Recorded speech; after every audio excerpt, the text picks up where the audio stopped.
This is a remarkable decision. Brazil's Supreme Court, they've outlawed corporate contributions to political campaigns and parties, a major issue. This is following an investigation. Investigators of the nation's biggest corruption scandal, they say financing was used by businesses with huge contracts. State-run oil company Petrobras, that's the company that's at play here. Contracts that they say hit at least $2 billion. The court's ruling could dramatically alter coming national elections. This idea now, how money has to come from the people, Nick, that it can't come from these major corporate donors. We have something similar to here, to this here in the U.S. with Citizens United. I know you're going to get into that, but what a crazy, awesome step for this court. Unfortunately, Congress said that they can still make donations, just little bitty ones, like $5 million, not like this major offender has done. President Dilma Rousseff, she's expected to veto this idea before Congress. The Supreme Court decision, it looks like it's standing. They're going to have to find another way to come up with all of this money. No. I know. That's so sad. I mean, look, Tragedy. I will touch on the Citizens United thing. I mean, look, that's exactly what we're dealing with here in this country with Citizens United. It's just that, it's a question, is our justice system here going to take a look at what they're doing and what they're trying to get done in Brazil and kind of say, well, hey, that's a pretty good idea. Maybe we should kind of start to apply that here too.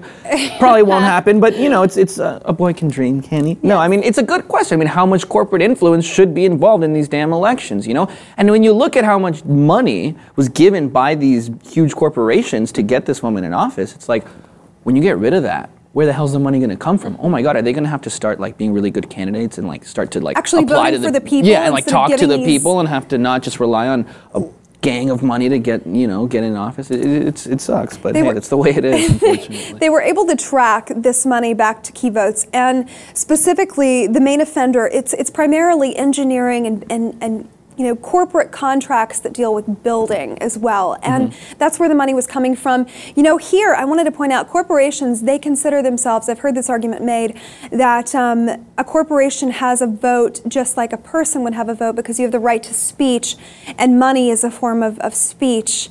Money and talks. So it's protected, right? But in this case, it looks like Brazil, that tide might be changing, which is really good. I'd love to see this happen across the globe. Speaking of tides changing, I mean, people are talking about impeachment more and more in Brazil. We see the very, very, very low rate of, approval for her, for Ms. Dilma Rousseff. So, I mean, I think her days are numbered personally. May I ask you why, without getting too technical? Well, you see, because of her... I mean, you see the protests, you see the people pouring out into the streets. I mean, I think it's only a matter of time, and the conversation's coming up more and more in Brazilian media. That's true, and I mean, just having a woman in office, and I know that there's a lot of backlash for her, but it gives women hope everywhere that a woman can hold the highest office. And I don't want to attack her. This story for me is about these corporations and Brazil's remarkable Supreme Court decision, their ruling, but I see your point. She isn't too popular. No, after the whole scandals and everything that happened, I'm surprised she's still the president, to be honest. We'd love to know what you think at home about Brazil's Supreme Court decision. No more money, no more corporations buying politicians' votes, at least in theory, if not in practice yet. Let us know what you think about this story. While you're at it, be sure to check out the rest of our channel and, of course, subscribe to the Lib TV for more.